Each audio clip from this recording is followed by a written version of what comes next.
Hello दोस्तों, स्वागत है आपका मेरे YouTube चैनल परीक्षा प्लान में। तो कैसे हैं आप लोग? आई होप अच्छे होंगे।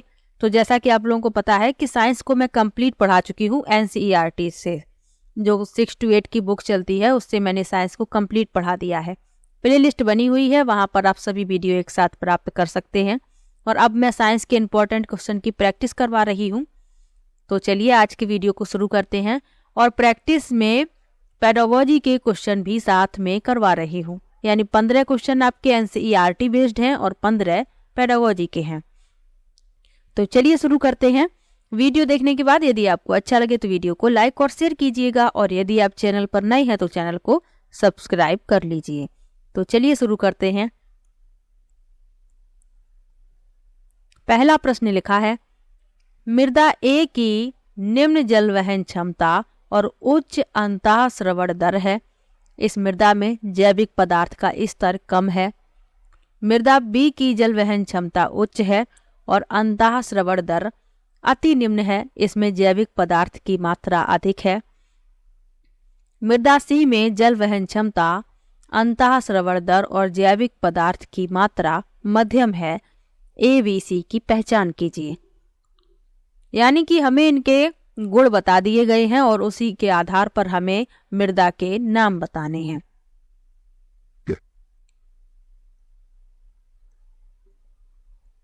अब इसमें लिखा है कि अंतःस्रवण दर, इस शब्द का प्रयोग हुआ है। तो अंतःस्रवण दर क्या होती है? जब हम जल को जमीन पर छिड़कते हैं तो यह शीघ्र ही मृदा द्वारा अवशोषित हो जाता है। ऐसा इसलिए होता है क्योंकि जल मृदा के माध्यम से रिसता है। वह प्रक्रिया जिसमें जल धीरे धीरे मृदा से होकर गुजरता है, जल का अंतःस्रवण कहलाता है। अब इसमें लिखा है जो मृदा ए है उसकी निम्न जल वहन क्षमता और उच्च अंतःस्रवण दर है। तो जो मृदा ए है वह है बालू यानी सैंड, यानी कि रेत। तो ए हो गया रेत। उसके बाद लिखा है मृदा बी की जल वहन क्षमता उच्च है और अंतःस्रवण दर अति निम्न है। तो जल वहन क्षमता उच्च होती है और अंतःस्रवण दर निम्न होती है चिकनी मिट्टी की, यानी इसे मृण्मय मृदा और कहते हैं। तो बी हो गया चिकनी मिट्टी। और मृदा सी में जल वहन क्षमता, अंतःस्रवण दर और जैविक पदार्थ की मात्रा मध्यम है। तो मृदा सी हो गई पांसु यानी गाद। तो ए हो गई रेत, बी हो गई चिकनी मिट्टी और सी हो गई गाद। बी विकल्प इसमें आपका सही हो जाएगा।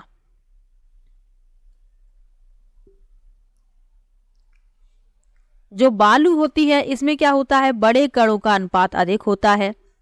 और जो मृण्मय मृदा यानी कि चिकनी मिट्टी होती है इसमें सूक्ष्म कणों का अनुपात अपेक्षाकृत अधिक होता है। और जो गाद होती है इसके कणों का आकार बालू और मृण्मय मृदा के कणों के बीच होता है। तो ये भी आपको साथ में याद रखना है। चलिए अगले प्रश्न पर चलते हैं। इसमें बी विकल्प सही है। अगला प्रश्न देखते हैं।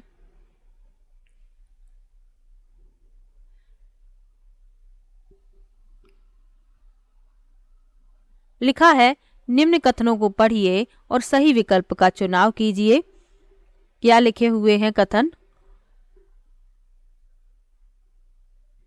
लिखा है, अभिकथन है गाजर के पौधे की पत्तियों में जालिका रूपी शिराविन्यास है।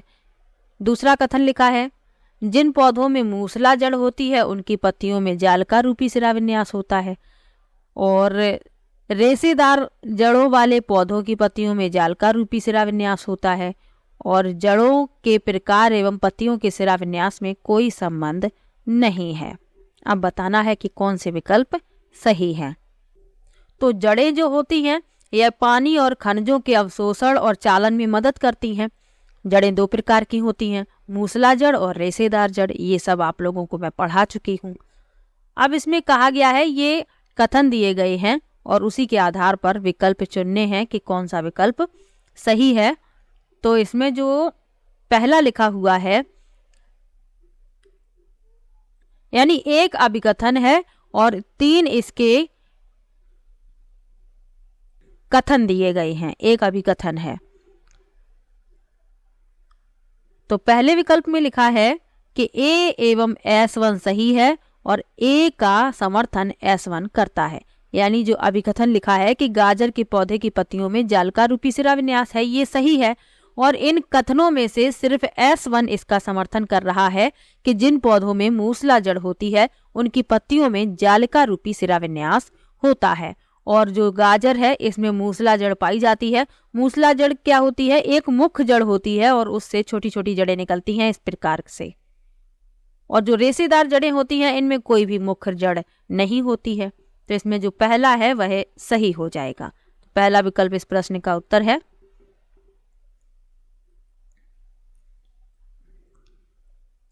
और साथ में आपको ये भी याद रखना है कि जिन पौधों की पत्तियां समांतर शिराविन्यास वाली होती हैं उनकी जड़ें रेशेदार होती हैं, और जिनमें जालिका रूपी शिराविन्यास होता है उनमें मूसला जड़ पाई जाती है। ये दोनों अंतर आपको याद रखने हैं।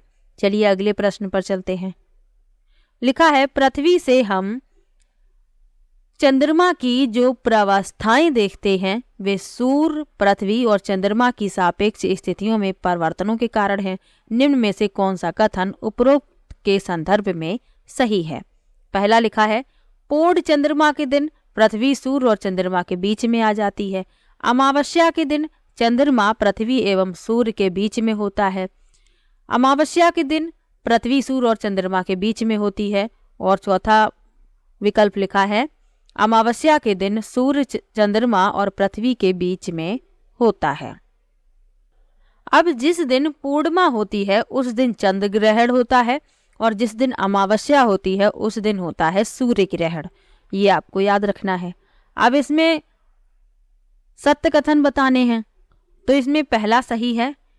क्या लिखा है? पूर्णिमा के दिन चंद्रमा यानी पूर्ण चंद्रमा के दिन पृथ्वी सूर्य और चंद्रमा के बीच में आ जाती है।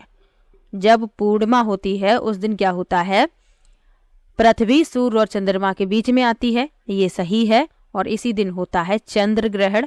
और अमावस्या के दिन चंद्रमा पृथ्वी एवं सूर्य के बीच में आ जाता है, और इसी दिन होता है सूर्य ग्रहण।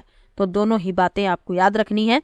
ए और बी इसमें सही है, यानी पहला और दूसरा सही है। ए विकल्प इसमें सही हो जाएगा। अगला प्रश्न देखते हैं। अगला प्रश्न दिया गया है, निम्नलिखित में से कौन सा खरीफ फसल का युग्म है?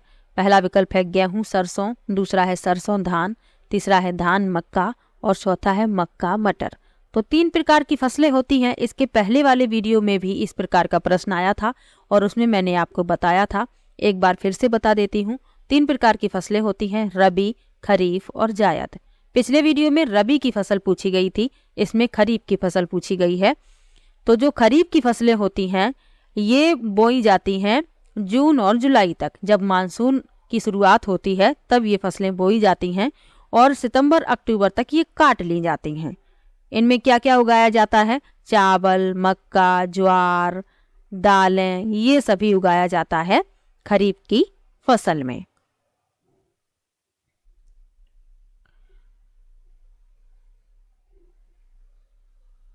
तो चावल और मक्का इसमें उगाया जाता है, यानी धान और मक्का। तो आपका जो तीसरा विकल्प है वह इस प्रश्न का उत्तर हो जाएगा।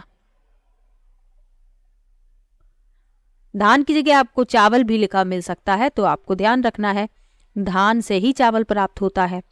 अब जो रबी की फसलें हैं उनकी जो बुआई का समय है वह होता है अक्टूबर से दिसंबर तक, यानी अभी जो समय चल रहा है ये रबी की फसल के बुआई का समय है।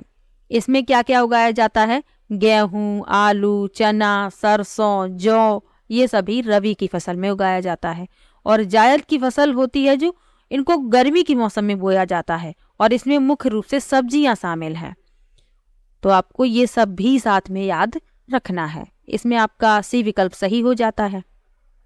अगला प्रश्न देखते हैं। लिखा है, नीचे लिखे कथनों को ध्यानपूर्वक पढ़िए और सही विकल्प का चयन कीजिए। थर्मामीटर में पारे का उपयोग होता है।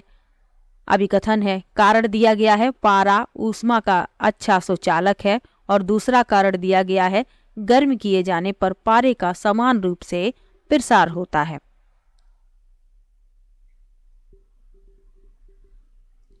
तो थर्मामीटर में पारे का प्रयोग किया जाता है। जो कांच वाला थर्मामीटर होता है उसमें पारे का प्रयोग किया जाता है। अब जो थर्मामीटर आ रहे हैं डिजिटल थर्मामीटर हैं, कांच वाले थर्मामीटर भी आप लोगों ने देखे होंगे। तो जो पारा है वह ऊष्मा का अच्छा सुचालक होता है और गर्म किए जाने पर पारे का समान रूप से प्रसार होता है। R1 और R2 दोनों ही सही है, अभिकथन भी सही है और ये दोनों मिलकर अभिकथन की सही व्याख्या भी कर रहे हैं। तो इसमें आपका जो पहला विकल्प लिखा हुआ है यही प्रश्न का उत्तर है।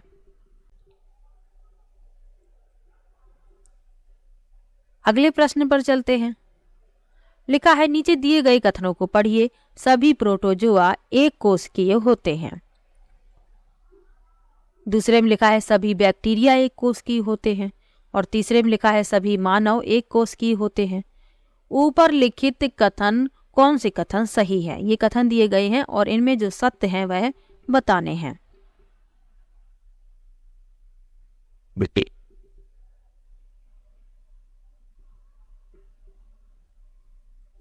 तो इसमें जो पहला लिखा हुआ है कि सभी प्रोटोजोआ एक कोशिकीय होते हैं, ये सत्य है, तो पहला इसमें सही हो जाता है। प्रोटोजोआ जो होते हैं ये विषमपोषी हैं और परभक्षी और परजीवी के रूप में रहते हैं और ये एक कोशिकीय ही होते हैं। प्रोटोजोआ के उदाहरण क्या हैं? अमीबा है, पैरामीशियम है, ये सभी क्या है? ये प्रोटोजोआ हैं, तो पहला इसमें सही हो जाता है। दूसरे में लिखा है सभी बैक्टीरिया एक कोशिकीय होते हैं, तो ये भी सही है। बैक्टीरिया जो है मोनेरा जगत के अंतर्गत आते हैं और ये एक कोशिकीय होते हैं, इनमें एक ही कोशिका पाई जाती है, तो ये भी सही है। अब तीसरे में लिखा है कि सभी मानव एक कोशिकीय होते हैं, तो ये गलत है क्योंकि मानव तो बहुकोशिकीय है, तो पहला और दूसरा इसमें सही हो जाता है, यानी कि इसमें आपका जो बी विकल्प है वही इस प्रश्न का उत्तर है। अगला प्रश्न देखते हैं। लिखा है पानी के एक नमूने का क्वथनांक 96 डिग्री सेल्सियस पाया जाता है। निम्नलिखित में से कौन सा निष्कर्ष इस अवलोकन की व्याख्या कर रहा है? पहला है नमूने में कुछ अशुद्धियां उपस्थित हैं। दूसरा है लिया गया नमूना समुद्री जल का है। तीसरा है जल को अधिक ऊंचाई पर उबाला जा रहा है।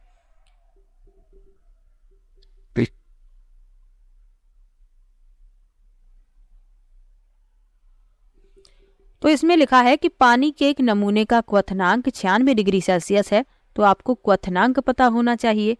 तो क्वथनांक उस तापमान को संदर्भित करता है जिस पर किसी द्रव का वाष्प दाब द्रव के प्रवेश के दाब के बराबर होता है और द्रव वाष्प में बदल जाता है। यानी कि जिस तापमान पर कोई द्रव उबलने लगता है वही तो उसका क्वथनांक कहलाता है। अब इसमें लिखा है कि नमूने का क्वथनांक 96 डिग्री सेल्सियस पाया जाता है। कौन सा इस अवलोकन की व्याख्या कर रहा है? तो जल को यदि आप अधिक ऊंचाई पर उबालेंगे तो क्या होगा कि क्वथनांक जो है वह कम हो जाएगा। तो इसमें सिर्फ तीसरा ही सही है, डी विकल्प इस प्रश्न का उत्तर हो जाएगा। समुद्र तल पर पानी का क्वथनांक 100 डिग्री सेल्सियस होता है और ऊंचाई पर जब आप पानी को उबालेंगे तो क्वथनांक कम हो जाएगा। अगला प्रश्न देखते हैं।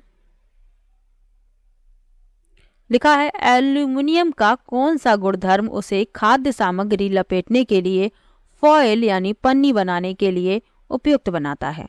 पहला है यह ऊष्मा का अच्छा सुचालक है। दूसरा है यह एक खाद्य सामग्री के साथ अभिक्रिया नहीं करता। तीसरा है यह बहुत आघातवर्धी है और चौथा है यह लाभकारी मिश्रित धातु बनाता है। तो आपने देखा होगा कि खाना को जैसे रोटी है, पराठे हैं, इन सबको लपेटने के लिए आप एक एल्युमिनियम फॉयल का प्रयोग करते हैं। तो क्यों किया जाता है इसका प्रयोग एल्युमिनियम का फॉयल यानी पन्नी बनाने के लिए? तो यह इसलिए किया जाता है कि यह बहुत आघातवर्ध है। तीसरा विकल्प इस प्रश्न का उत्तर है। तो आघातवर्ध क्या होता है? यानी आघातवर्धनीयता भी इसे कहते हैं। तो वह गुण जो धातुओं को पतली चादरों में अंकित करने की अनुमति देता है, वह कहलाता है आघात वर्ध। और एल्युमिनियम को बहुत ही पतली पन्नी के रूप में परिवर्तित किया जा सकता है, इसीलिए सी विकल्प इसमें सही हो जाएगा। अगला प्रश्न देखते हैं। लिखा है निम्नलिखित में से कौन सा पौधों में नाइट्रोजन स्थिरीकरण की परिघटना का सही वर्णन है। पहला है अमोनिया का नाइट्राइटों और नाइट्रेटों में परिवर्तन। दूसरा है मृदा में उपस्थित नाइट्रेटों का अपचयन होकर नाइट्रोजन गैस का विमुक्त होना। तीसरा है जटिल मृत जैविक पदार्थ का अपघटित होकर अमोनिया में परिवर्तन। और चौथा है वायुमंडलीय नाइट्रोजन का नाइट्रोजन के ऑक्साइडों में परिवर्तन।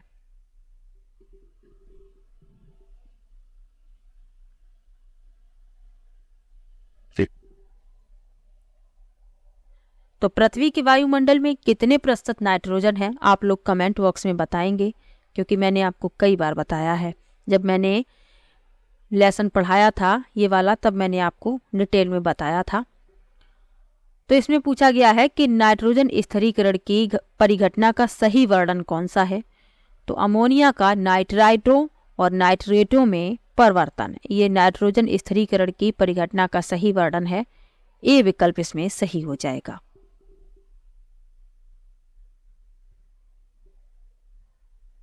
अगला प्रश्न दिया गया है, एक परिवार कार द्वारा सूरत से मुंबई तक यात्रा करता है। यात्रा के आरंभ में उनकी कार के पथमापी का पाठ्यांक 5812 किलोमीटर और यात्रा के अंत में 6092 किलोमीटर था। यदि इस यात्रा को पूरा करने में 5 घंटे 20 मिनट का समय लगा तो औसत चाल क्या थी।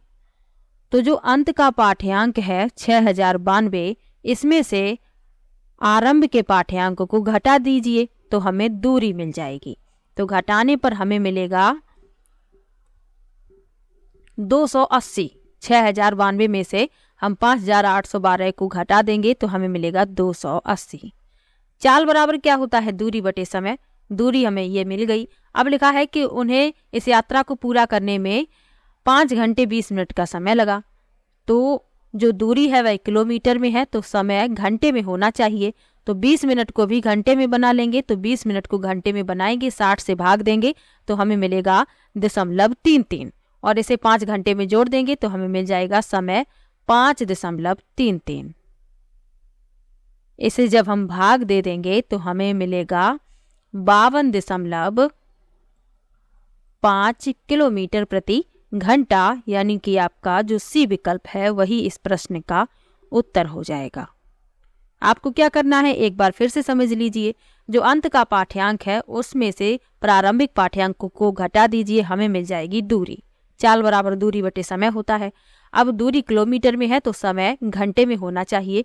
5 घंटे पहले से ही थे, 20 मिनट को घंटे में बना लेंगे यानी 60 से भाग दे देंगे तो हमें मिलेगा 0.33, यानी कुल समय हमारे पास हो गया 5.33 घंटे। इसे दूरी में भाग दे देंगे। दूरी हमने 280 निकाली थी, 280 में भाग दे देंगे तो हमें उत्तर मिलेगा 52.5 किलोमीटर। सी विकल्प इसमें सही हो जाएगा। अगला प्रश्न देखते हैं। दूध या मैग्नीशियम लेना अति अम्लता का एक प्रभावशाली उपचार है। इस प्रक्रिया में होने वाली रासायनिक अभिक्रिया उदाहरण है। पहला विकल्प है केवल द्विविस्थापन अभिक्रिया का। दूसरा है केवल एकल विस्थापन अभिक्रिया का। तीसरा है द्विविस्थापन और उदासीनीकरण अभिक्रिया दोनों का। और चौथा है न द्विविस्थापन और न ही उदासीनीकरण अभिक्रिया का।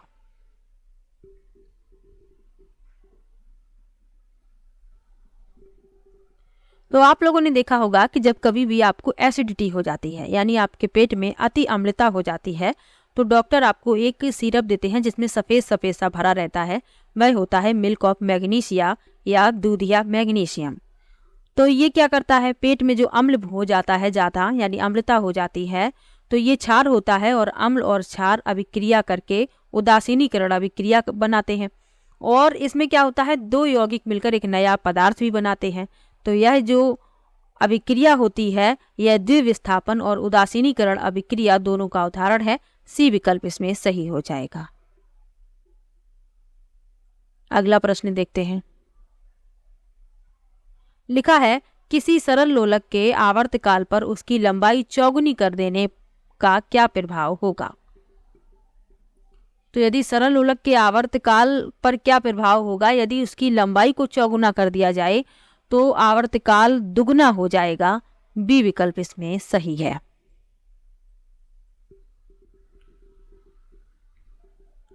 अगला प्रश्न देखते हैं। निषेचन के पश्चात युग्मनज नर प्राणी में विकसित होगा यदि, पहला विकल्प है अंडे में एक बाई गुणसूत्र हो, दूसरा है शुक्राणु में एक बाई गुणसूत्र हो, तीसरा है शुक्राणु में एक एक्स गुणसूत्र हो और चौथा है अंडे में 2 बाई गुणसूत्र हो। तो नर प्राणी में विकसित होगा निषेचन के पश्चात युग्मनज यदि शुक्राणु में एक बाई गुणसूत्र हो। बी विकल्प इसमें सही हो जाएगा। और यदि शुक्राणु में एक एक्स गुणसूत्र हो तो युग्मनज जो है मादा में विकसित होगा, मादा प्राणी में। तो इसमें बी विकल्प आपका उत्तर हो जाएगा। अगला प्रश्न देखते हैं। लिखा है हमारी मांसपेशियों में अनोक्सी शोषण के फलस्वरूप निम्नलिखित में से कौन सा उत्पाद बनता है। पहला विकल्प है जल, दूसरा है अल्कोहल, तीसरा है ग्लूकोज और चौथा है लैक्टिक अम्ल। तो हमारी जो मांसपेशियां हैं अनोक्सी शोषण के फलस्वरूप जो उत्पाद बनता है हमारी मांसपेशियों में वह होता है लैक्टिक अम्ल। डी विकल्प इसमें सही हो जाएगा। तो 15 प्रश्न आपके एनसीईआरटी बेस्ड थे। अब 15 प्रश्न आपके पेडागोजी के हैं, तो चलिए इनको भी सॉल्व कर लेते हैं। लिखा है निम्नलिखित में से क्या बच्चों में समालोचनात्मक चिंतन को बढ़ावा दे सकता है। पहला है बच्चों से कक्षा में विज्ञान की पाठ्य पुस्तक पढ़ने के लिए कहना, दूसरा है बच्चों को पाठ्य पुस्तक के अंत में दिए गए अधिगम विस्तार को पढ़ने के लिए कहना, तीसरा है बच्चों को समूह में आपस में चर्चा और इसके उपरांत बड़े समूह में साझा करने को कहना, और चौथा है शिक्षक के द्वारा प्रयोग का प्रदर्शन। तो समालोचनात्मक चिंतन क्या होता है। तो समालोचनात्मक चिंतन अभिक्षमता या तर्क को एक नई या अपरिचित स्थितियों, विचारों और सुझावों पर लागू करने की क्षमता है। यह तथ्यों, घटनाओं आदि को पहचानने या उनका विश्लेषण करने की प्रक्रिया को संदर्भित करता है। अब इसमें कौन सा विकल्प समालोचनात्मक चिंतन को बढ़ावा दे रहा है। तो तीसरा विकल्प इसमें सही है। बच्चों को समूह में आपस में चर्चा और इसके उपरांत बड़े समूह में साझा करने को कहना। तीसरा विकल्प इस प्रश्न का उत्तर हो जाएगा। अगला प्रश्न देखते हैं। लिखा है एक शिक्षक कक्षा का आरंभ एक दिए गए भोजन के नमूने में मंड का रासायनिक परीक्षण का प्रदर्शन करके करता है। उपरोक्त कथन में रेखांकित शब्द से संबंधित संज्ञानात्मक प्रक्रिया है। रेखांकित शब्द है प्रदर्शन और इससे संबंधित संज्ञानात्मक प्रक्रिया पूछी गई है। पहला विकल्प है सृजन करना, दूसरा है विश्लेषण करना, तीसरा है अनुप्रयोग करना और चौथा है बोध करना। तो बच्चों का जो संज्ञानात्मक विकास है अन्य लोगों के साथ सामाजिक संपर्क के माध्यम से बढ़ाया जा सकता है। और बेंजामिन ब्लूम ने संज्ञानात्मक उद्देश्यों का श्रेणीबद्ध संगठन दिया है और इन्होंने 3 क्षेत्र में वर्गीकरण किया है, संज्ञानात्मक, भावात्मक और संवेदी। अब इसमें कौन सा विकल्प सही होगा। तो इसमें जो तीसरा विकल्प है वह सही होगा, अनुप्रयोग करना। और बेंजामिन ब्लूम ने संज्ञानात्मक क्षेत्र में 6 स्तर बताए हैं। कौन कौन से बताए हैं। ज्ञान, समझ, अनुप्रयोग, विश्लेषण, संश्लेषण और मूल्यांकन। तो ये संज्ञानात्मक क्षेत्र में ही आएगा। प्रदर्शन यानी कि अनुप्रयोग करना, सी विकल्प इसमें सही हो जाएगा।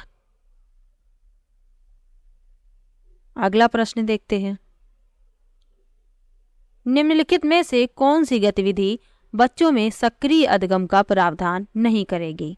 पहला है विज्ञान क्लब की स्थापना, दूसरा है क्षेत्र भ्रमण का आयोजन, तीसरा है विज्ञान का कोना बनाना और चौथा है कक्षा में व्याख्यान सुनना।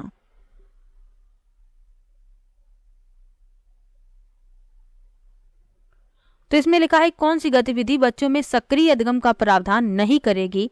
तो कक्षा में बैठकर सिर्फ व्याख्यान सुनना सक्रिय अधिगम का प्रावधान नहीं करेगी। चौथा विकल्प इस प्रश्न का उत्तर हो जाएगा। अगला प्रश्न देखते हैं। विज्ञान में निम्नलिखित में से किसके द्वारा सीखने में कमी का पता लगाया जाता है? पहला है अवधारणा मानचित्र, दूसरा है वर्णन अभिलेख, तीसरा है पोर्टफोलियो और चौथा है सत्र अंत उपलब्धि परीक्षण।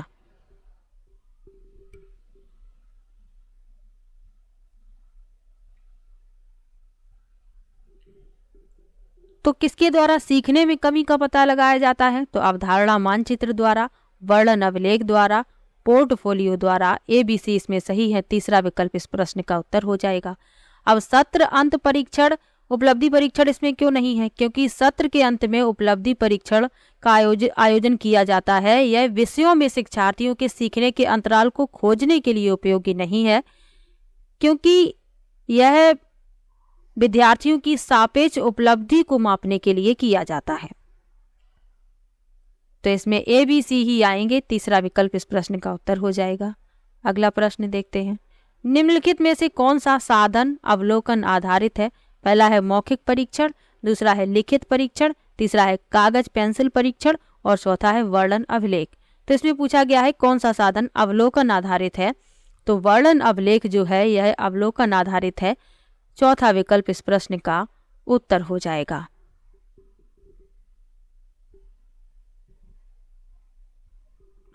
अगला प्रश्न देखते हैं। अब इसमें अवलोकन क्या है ये भी जान लीजिए। तो अवलोकन किसी व्यक्ति या किसी चीज को ध्यान से देखने की क्रिया या प्रक्रिया है। यह किसी चीज को देखने या अनुभव करने या कुछ देखकर निर्णय लेने की प्रक्रिया है। तो इसीलिए इसमें चौथा विकल्प इस प्रश्न का उत्तर होगा। अगला प्रश्न देखते हैं। अगला प्रश्न है, निम्नलिखित में से कौन सा विज्ञान की प्रकृति का सबसे अच्छा वर्णन करता है? पहला है विज्ञान विश्वासों की एक प्रणाली है, दूसरा है विज्ञान प्रकृति में सामाजिक है, तीसरा है वैज्ञानिक अपने कार्य में पूर्ण रूप से निष्पक्ष होते हैं और चौथा है वैज्ञानिक विधि अनुसंधान के संचालन के लिए एकमात्र मार्गदर्शिका है।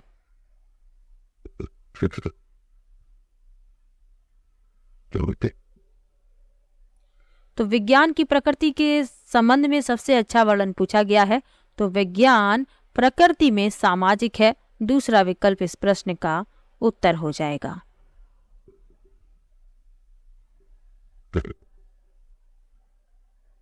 क्योंकि विज्ञान लोगों के लिए है और इसका उनके द्वारा उपयोग किया जाता है, इसीलिए तो ये प्रकृति में सामाजिक है। दूसरा विकल्प इस प्रश्न का उत्तर है। अगला प्रश्न देखते हैं। लिखा है विज्ञान की पाठ्यचर्या में संज्ञानात्मक वैधता का अर्थ है। पहला है विज्ञान की अवधारणाएं समय के साथ कैसे विकसित होती हैं का समावेश, दूसरा है शिक्षार्थियों के संज्ञानात्मक स्तर के अनुसार सामग्री का समायोजन, तीसरा है पाठ्य वस्तु का तुच्छीकरण और चौथा है विज्ञान के उचित मजेदार तत्वों को शामिल करना। तो विज्ञान की पाठ्यचर्या में संज्ञानात्मक वैधता का अर्थ पूछा गया है। तो शिक्षार्थियों के संज्ञानात्मक स्तर के अनुसार सामग्री का समायोजन। दूसरा विकल्प इस प्रश्न का उत्तर हो जाएगा।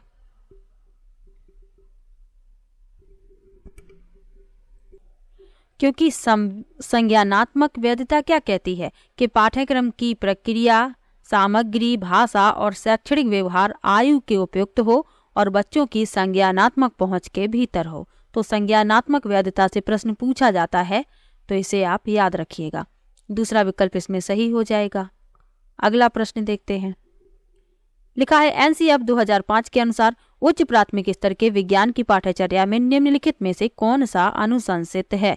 पहला है अवधारणाओं को रोजमर्रा के अनुभव की समझ बनाने से जोड़ा जाना चाहिए, दूसरा है अवधारणाओं तक गतिविधियों यानी प्रयोगों द्वारा पहुंच जाना चाहिए, तीसरा है अवधारणाओं का विषयक उपागम द्वारा शिक्षण होना चाहिए और चौथा है अवधारणाओं के साथ नियम और सिद्धांतों को पेश करने की आवश्यकता है। तो NCF 2005 के अनुसार उच्च प्राथमिक स्तर के विज्ञान की पाठ्यचर्या में कौन सा अनुशंसित है? तो अवधारणाओं को रोजमर्रा के अनुभव की समझ बनाने से जोड़ा जाना चाहिए, इसमें A सही है, और अवधारणाओं तक गतिविधियों यानी प्रयोगों द्वारा पहुंचा जाना चाहिए। तो A और B इसमें सही है। दूसरा विकल्प इस प्रश्न का उत्तर हो जाएगा। अगला प्रश्न देखते हैं। लिखा है निम्नलिखित कथनों से पहचाने जो कि विज्ञान के बारे में सत्य हैं। पहला लिखा है वैज्ञानिक अपने काम को पूरा करने के लिए कल्पना पर बहुत विश्वास करते हैं। दूसरा है सभी वैज्ञानिक विचारों को नियंत्रित प्रयोगों द्वारा खोजा और परखा जाता है। तीसरा है जब एक सिद्धांत को वैज्ञानिक सबूतों के द्वारा बहुत अधिक समर्थन मिलता है तो वह नियम बन जाता है। और चौथा है आने वाले समय में विज्ञान समाज की अधिकांश समस्याओं को हल करने में सक्षम होगा। तो विज्ञान के बारे में जो सत्य है वह बताना है। तो इसमें विज्ञान के बारे में सत्य कथन बताना है। तो वैज्ञानिक जो होते हैं अपने काम को पूरा करने के लिए कल्पना पर बहुत विश्वास करते हैं। पहला विकल्प इसमें सही हो जाएगा। अगला प्रश्न देखते हैं।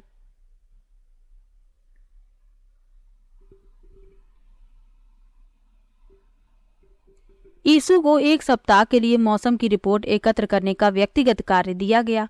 नीचे दिए गए आकलन संकेतों से पहचाने कि यीशु कहाँ गलत हो गई। पहला है वह हर दिन एक वेबसाइट से आंकड़े सारणीबद्ध करती है। दूसरा है वह इस परिणाम पर पहुंचती है कि आने वाले सप्ताह में बारिश हो सकती है या नहीं। तीसरा है वह निष्कर्ष निकालती है कि आर्द्रता में कमी से वर्षा की संभावना बढ़ जाती है। और चौथा है वह समझती है कि अधिकतम और न्यूनतम तापमान की सीमा प्रतिदिन भिन्न है।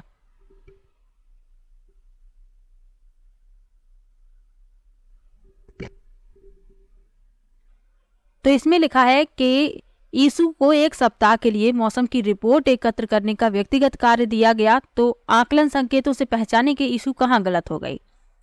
तो तीसरा विकल्प इस प्रश्न का उत्तर होगा कि वह निष्कर्ष निकालती है कि आर्द्रता में कमी से वर्षा की संभावना बढ़ जाती है। ये गलत है क्योंकि जब बारिश होती है तब तो और आर्द्रता बढ़ जाती है। तो तीसरा विकल्प इस प्रश्न का उत्तर हो जाएगा। अगला प्रश्न है निम्नलिखित में से क्या शिक्षार्थियों में संकल्पनात्मक कमी को समझने के लिए एक उपयोगी रणनीति है। पहला है प्रश्नोत्तरी सत्रों का आयोजन करना। दूसरा है प्रयोगात्मक कौशलों का अवलोकन करना। तीसरा है अवधारणा मानचित्रण का उपयोग करना। और चौथा है नियमित गृह कार्य देना। तो इसमें पूछा गया है कि संकल्पनात्मक कमी को समझने के लिए उपयोगी रणनीति है। तो इसमें आपका जो तीसरा विकल्प लिखा हुआ है अवधारणा मानचित्रण का उपयोग करना, तीसरा विकल्प इस प्रश्न का उत्तर हो जाएगा। अब अवधारणा मानचित्र क्या होता है? तो अवधारणा मानचित्र छात्रों द्वारा दिए गए संबंध का एक मूर्त रिकॉर्ड प्रदान करता है और इस प्रकार यह इंगित करता है कि छात्र का ज्ञान कैसे व्यवस्थित और परस्पर जुड़ा हुआ है। तीसरा विकल्प इस प्रश्न का उत्तर है। अगला प्रश्न देखते हैं। लिखा है विज्ञान को पढ़ने के लिए और अधिक लड़कियों को प्रोत्साहित करने के लिए आप निम्न सभी प्रकारों को अपना सकते हैं सिर्फ एक को छोड़कर। तो इसमें एक को छोड़कर आप सभी को अपना सकते हैं और जिसे छोड़ना है वही बताना है। तो पहला लिखा है लैंगिक रूप से संवेदनशील भाषा का उपयोग करें और अपने शिक्षार्थियों को ऐसा करने के लिए प्रोत्साहित करें। दूसरा है ध्यान रखें कि विज्ञान की कक्षा में लड़कियां हमेशा हावी रहें। तीसरा है कक्षा में महिला वैज्ञानिकों को आमंत्रित करें। और चौथा है विज्ञान के बारे में मिथकों और रूढ़ियों की जांच में शिक्षार्थियों को जोड़ें।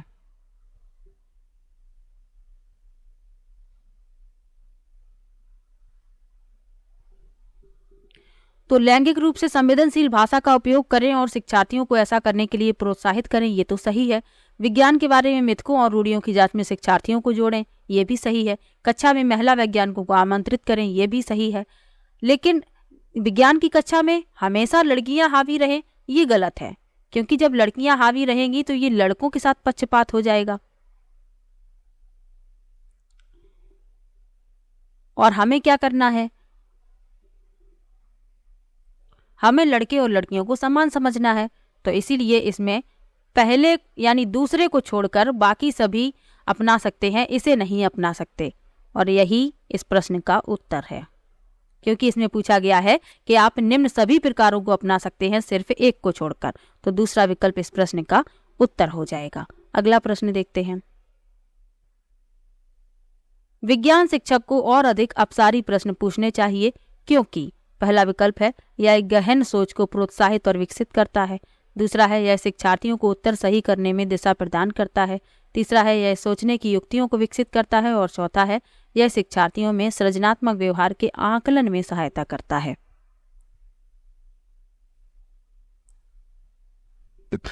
तो जो अपसारी प्रश्न होते हैं ये व्यापक सोच को बढ़ावा देते हैं, यानी गहन सोच को प्रोत्साहित और विकसित करता है। तो इसमें पहला सही है।